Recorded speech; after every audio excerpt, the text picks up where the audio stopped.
Okay, this is the final chapter that I'm going to teach out of the Chaldean grammar book. I do want to say at the beginning, though, the last two chapters, 19 and 20, and some of the stuff in chapter 17 and 18 is a legitimately decent introduction to Syriac, the classical scholastic dialect of Aramaic. It's called Gushma by some Chaldeans. So if you're interested in that, take a look at chapters 18 and 19. Like I said, maybe someday I'll do another course on those. It'll take a lot longer because each of those chapters is very, very compact. There's a lot of information in them. However, that's not my point. My point was to say at the end of Chaldean grammar, the blue book, when you get a chance, there are some selections of bits of literature in Chaldean. So there's this play that was written by Bishop Sered Jammu, starting on page 145, Amirtam Yusarta, and it gives an English translation kind of parallel with the Chaldean. So if you want to just practice reading Chaldean and kind of understanding it, you get the translation next to it. So it's a good way to start practicing. You also have after that some readings, page 165, readings from the Bible. There's some stuff from, liturgies. There's some stuff from the service of Ba'utha. And then you have these dictionaries from Chaldean to English and then English to Chaldean. And I do want to tell you that the very, very last page of Chaldean grammar, and let me just actually show you on the screen here. I'll have to come back to this. So if you go all the way to the very last page of the book, I've kind of compacted all of Chaldean grammar into a single page. I called it Chaldean at a glance. So it shows you the forms of the noun and adjective. Masculine is ta, atha. I give you the pronouns, the personal pronouns, the possessive pronouns. The type A and type B endings are summarized here. And then I give you this chart of verbal diagnostics. So it tells you the present tense is kap plus the root plus type A. I give you an example, and I give you the perfect of the present perfect, godinwa.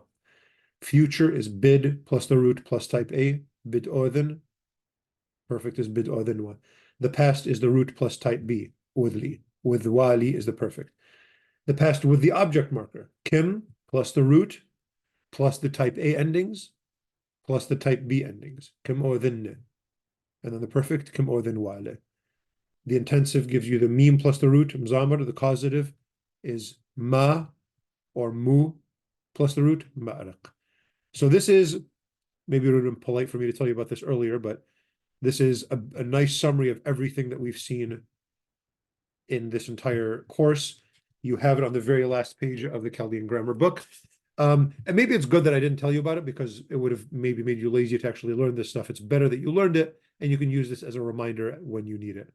So that's the Chaldean at a glance. Let me go back to the page that I need to be on.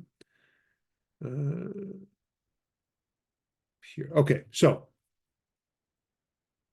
chapter 16, on chapter 18. There's not much new there's not much in this chapter that I'm going to talk about because a lot of it is either kind of speculation, like this noun development thing, and some of it is kind of is the old language or Syriac. So I'm not going to talk about that. This I'm not going to talk about at all. You can read that if you like. Knock yourself out. And I don't think I want to talk about the construct form and the absolute form. This is much more Syriac than it is Chaldean. This, I guess, is worth talking about, this possessive. So this is called the construct state in Syriac grammars. You'll see it once in a while in Chaldean. If you want to say the head of the angels, Reshad Malache, there's a composite form which is another way to form a possessive construction. So instead of saying Reshad Malache, you can say Resh Malache, which means the same thing. So you get rid of the a at the end and the daleth, and you just kind of mush them together. Resh Malache means the head of the angels, a chief of the angels.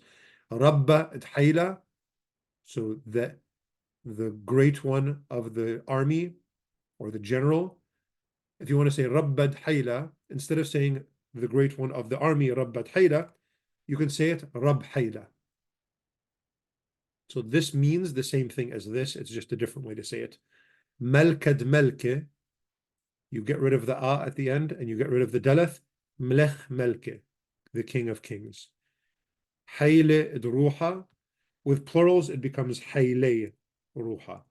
So here are the forms of it. I really don't want to spend much time on this just because it's much more a Syriac thing than a Chaldean thing, and this is really meant for you to be able to talk to your grandmother and stuff like that more than read. One day I'll get to this, possibly. We'll see. Okay. Let's talk about abstraction. Nouns can be made abstract by the addition of the ending utha. This is very simple, not much going on here. For example, sahda, you take the noun sahda, martyr. Sahdutha, martyrdom. So you're taking this concrete noun, a martyr, and you're making it into the abstract concept of what they are, martyrdom. So let's actually kind of see how this works. The root of this is the verb. Roots are always verbs in all Semitic languages. So the root of this is sahid, which is to witness or to be a martyr. Sahid, ksahid, he witnesses. Sahda is one who witnesses or a martyr. Sahid, sahda, sahdutha. Barnasha is the son, a son of man or a human. Barnashutha is humanity, the abstract concept. Alaha is God. Alahutha is divinity. Malpana is a teacher. Malpanutha is teaching. Mrahmana is merciful or a merciful one. Mrahmanutha is mercy. Very simple. That's all you need to do. You just stick utha onto a noun and you have an abstract noun. And you can do this basically with every noun. Simple as that. No exceptions, no problems with weak verbs or anything like that. This is just it. Simple as that.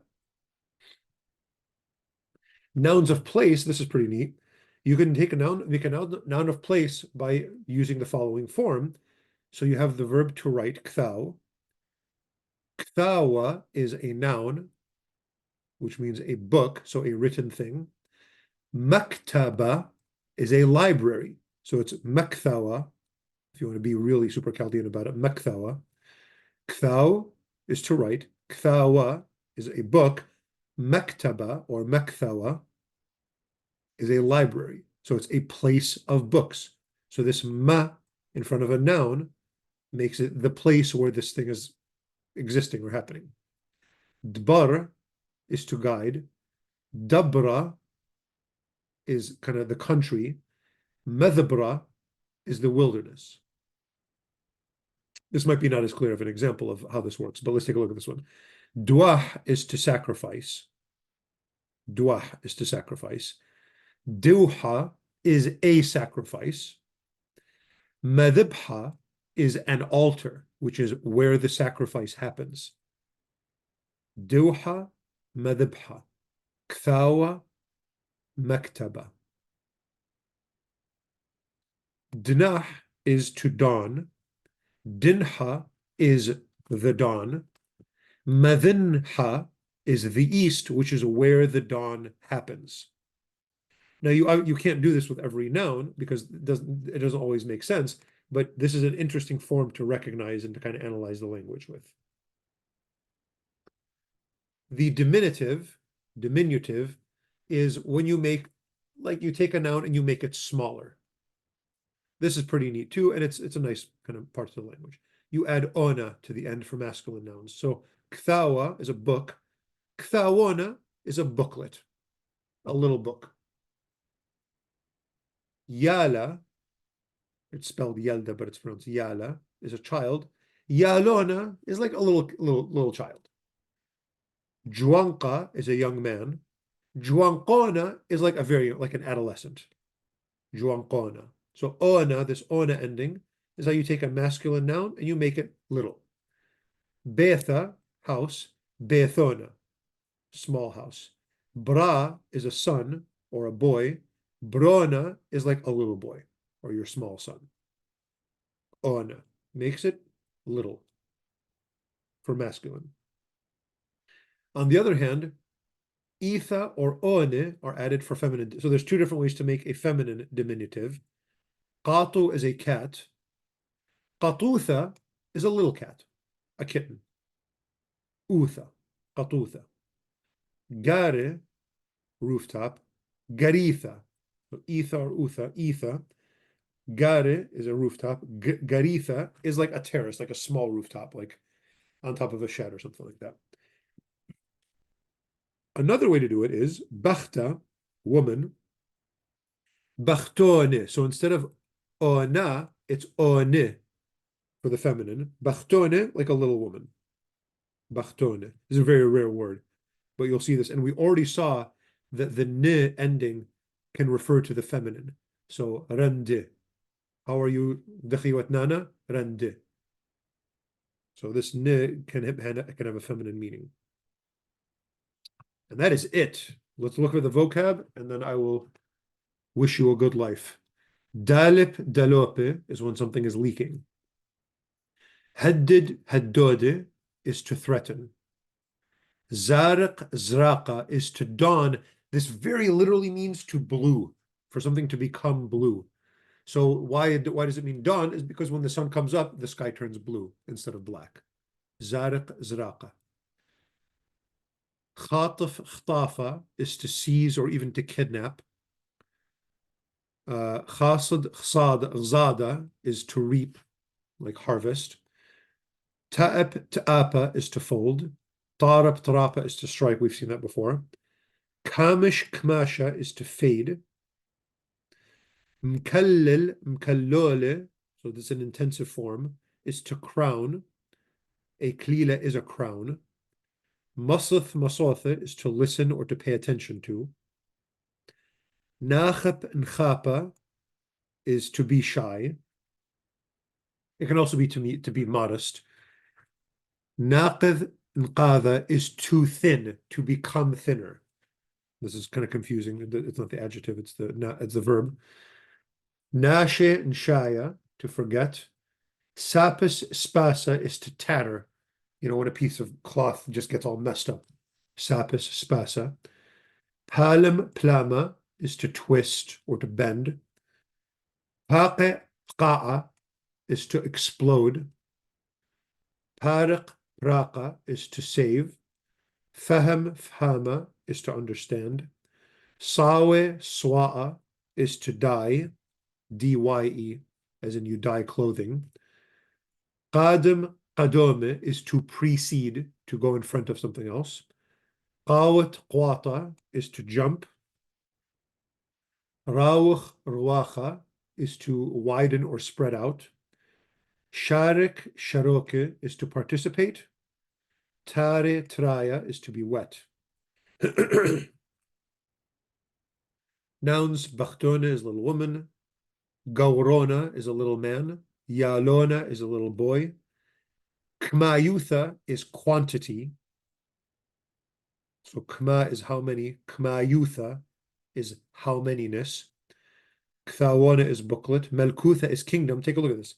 Melka is king. Melkutha is kingdom, kingship. Sahdo, Sahrona is a crescent.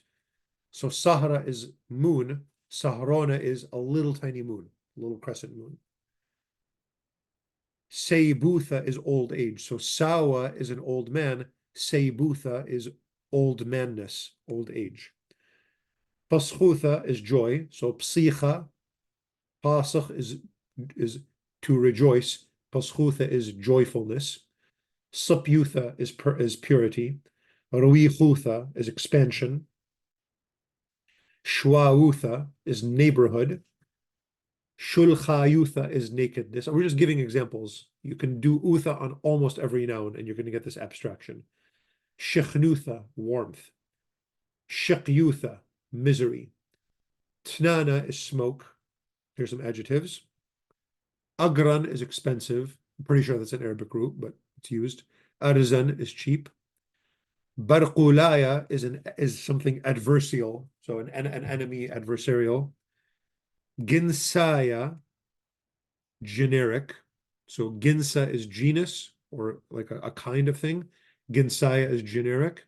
In fact, the word ginsa comes from the Greek word genus, so from which the English word genus comes from. Dukhranaya is masculine. So dukhra is a male, dukhranaya is masculine. Daqiqa is tiny. It can also mean a second, so like a tiny bit of time. Harasha is spirited. So somebody who's like really brave or something like that. Harasha. Hubbana, loving. Hasira, lacking. Could also be hasira. Hashana, sorrowful. We've seen some of these before. Kabira is great or much. Kapora means ungodly, unbelieving, blaspheming, something like that. Musra, imprisoned. Mayana, watery. So Maya is water. Mayana, watery. Martima, valuable. Mishhana, oily. Mshihaya, Christian. So what is Mshiha? Mashih means to anoint with oil. Mishha is oil. Mshiha is the anointed one, or the Messiah, or the Christ. Mshihaya is a Christian. These are all related words. Mthomaya is everlasting or eternal. Naqwaya is feminine, so Naqwa is female, Naqwaya is feminine. Qarira is cold. That's it. Convert nouns from any 7 nouns from any chapter's vocabulary into abstract nouns. Then do some into nouns of place. Try it out. See if it makes sense. Then do some diminutives. See if it makes sense. Translated in English. Sapyuth libba kmaruach gyana barnasha. Here's that construct state I talked to you about for a little while. Amma kapora knasha haqutha. Yalona daqiqa musithlil yimme kud kim maklale. Melkuth shmeya. Here's another construct state right here. Kpesha wilta tahubbane. Dehwa martima ktare min matra mkhshkhta. Aud lanatar mathe it dimma mayana. I like that. Okay. Translate into Chaldean and then write some sentences. And I guess I'll end by saying this. You didn't just learn the Chaldean language right now. You learned the grammar of it, but there's an old saying that says all grammars leak. There's always something that every grammar book is going to leave out. These are just basic tools you can use to start to understand and analyze the language as you continue to learn it. There's lots of vocab that you can memorize that's in this dictionary. There's some other dictionaries that you can get. The best way to learn a language, once you've learned this basic stuff, is to go and listen to people speaking it. Go to a retirement home, find some old Chaldean people and just sit and talk to them. They probably have like the best time of their lives if you just go and just have a chat with them and maybe go play tawli or backgammon or chess or something with them and just talk and have them tell you about their lives. And you'll hear them talking and you'll just learn, and then you'll get to know the different accents of the different villages, and you'll fall in love with it as much as I hope you fall in love with it as much as I have. And that's it. See you when I see you. Good luck.